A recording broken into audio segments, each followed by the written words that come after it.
Sa episode na ito mga S-Friend, magbibisita iglesia tayo dito sa Parish of St. Fabian, Pope and Martyr ng San Fabian, Pangasinan.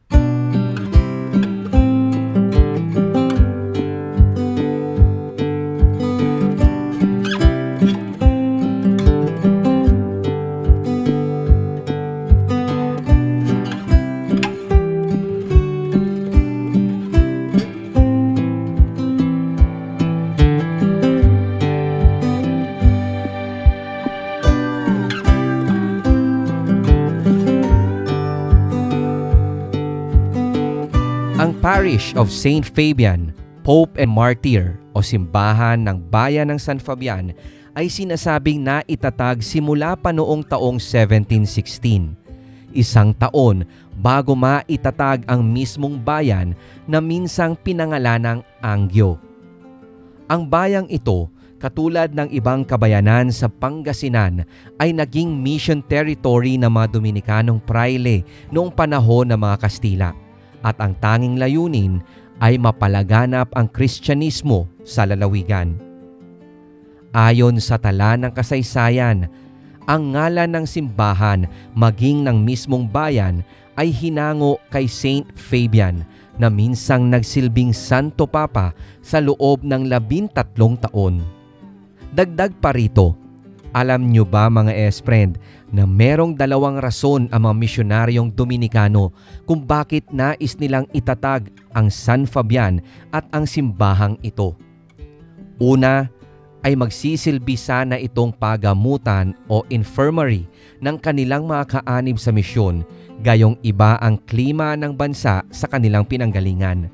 At ang ikalawa't huli ay upang mahikayat at tuluyang binyagan bilang Kristiyano ang mga paganong Igorot na nakatira malapit sa binuo nilang Christian settlements. Makalipas ang isang taon, ang San Fabian ay naging parokya sa ilalim ng pamamahala ni Padre Andres Caballero mula 1718 hanggang 1720 at sinundan naman ni Padre Manuel del Rio noong 1720 to 1721 at muling nagbalik ng 1729 to 1732. Si Fray Francisco Ferrer, isang Dominican lay brother, ang siyang lumikha ng architectural design ng kabuuan ng simbahan na halos 90% sa kanyang disenyo ay mababakas pa rin hanggang sa kasalukuyan. Ayon sa ating source, ang simbahan ay sinimulang itayo makaraan ng British invasion noong 1762 to 1765 at tuluyang nakompleto noong 1768.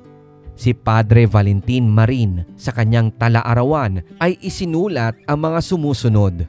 The church, all of brick, including the main altar, was built by Fray Francisco Ferrer, a Dominican lay brother who was an excellent carpenter after the British invasion.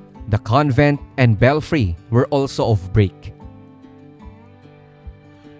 Naihambing ni Padre Raimundo Suarez ang pagkakapareho ng detalye ng kampanaryo ng simbahan ng San Fabian sa kampanaryo na matatagpuan sa Lingayen na siya ngang kapansin-pansin magpasa hanggang ngayon.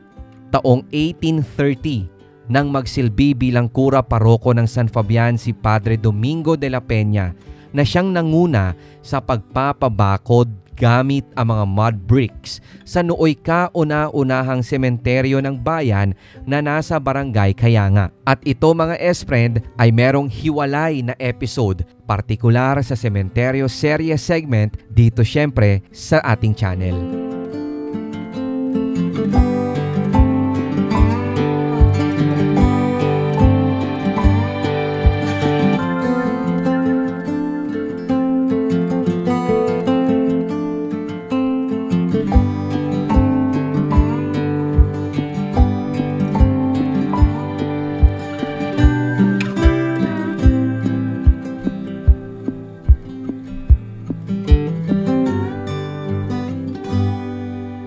Taong 1856, nang aksidenteng masunog ang simbahan ng San Fabian.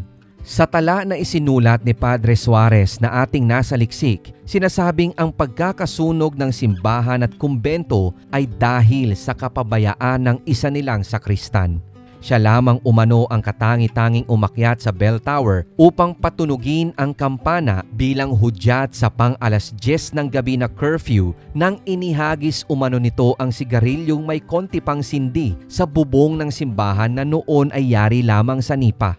Dahil sa kaganapang ito, muling isinaayos ang simbahan sa pagitan ng 1857 hanggang 1860 sa ilalim ng supervision ni Padre Juan Gutierrez, habang ang pagsasaayos ng kumbento ay pinangasiwaan ng nooy kura paroko ng Mangaldan na si Padre Ramon Fernandez simula 1863 hanggang 1866. Subalit, isang malakas na lindol ang yumanig noong March 16, 1892, kung kaya't muling isinaayos ang simbahan at kumbento, partikular ang mga nawasak na bahagi. Muling nasubok ang katatagan ng mga estrukturang ito noong taong 1898 nang sumiklab ang Hispano-American War. Sa panahong iyon, tinatayang aabot sa 2,200 pesos ang kabuoang halaga ng pinsala ng San Fabian Church at ang kumbento nito. Sa taon ring ito ay nagtapos ang pagiging kura paroko na si Padre Juan Teres, ang huling Kastilang pari sa San Fabian na nagsimulang manungkulan noong pang 1890.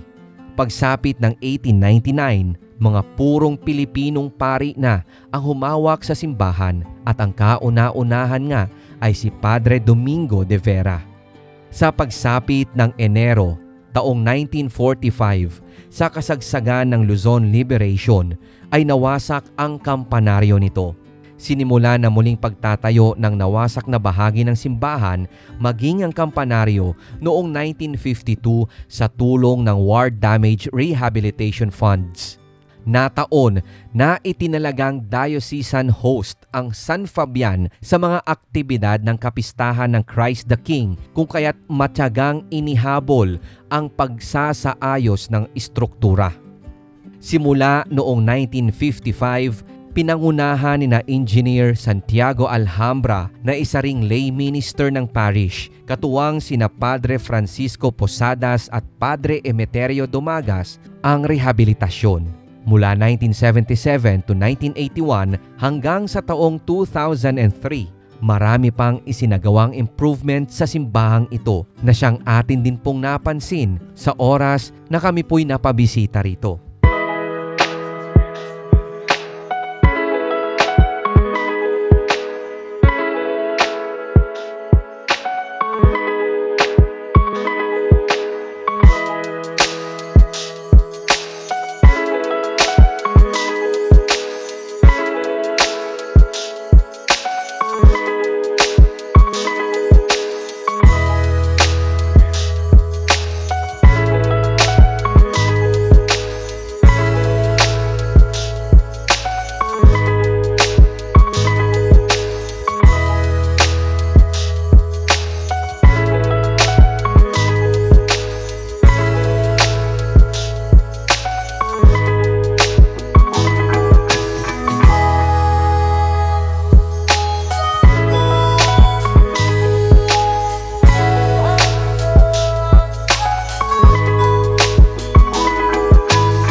Katulad ng mga ibang lumang simbahan sa Pangasinan, nagsisilbing patunay sa matatag na pananampalataya ang simbahan ng San Fabian na kahit anumang hadlang ay kayang-kaya na malagpasan.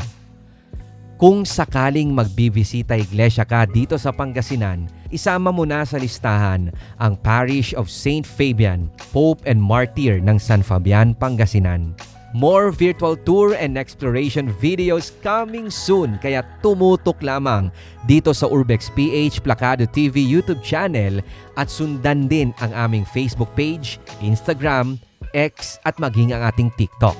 Salamat sa panonood at pagsishare mga S-Friend. Ako po si Rico Loco, hanggang sa susunod na video.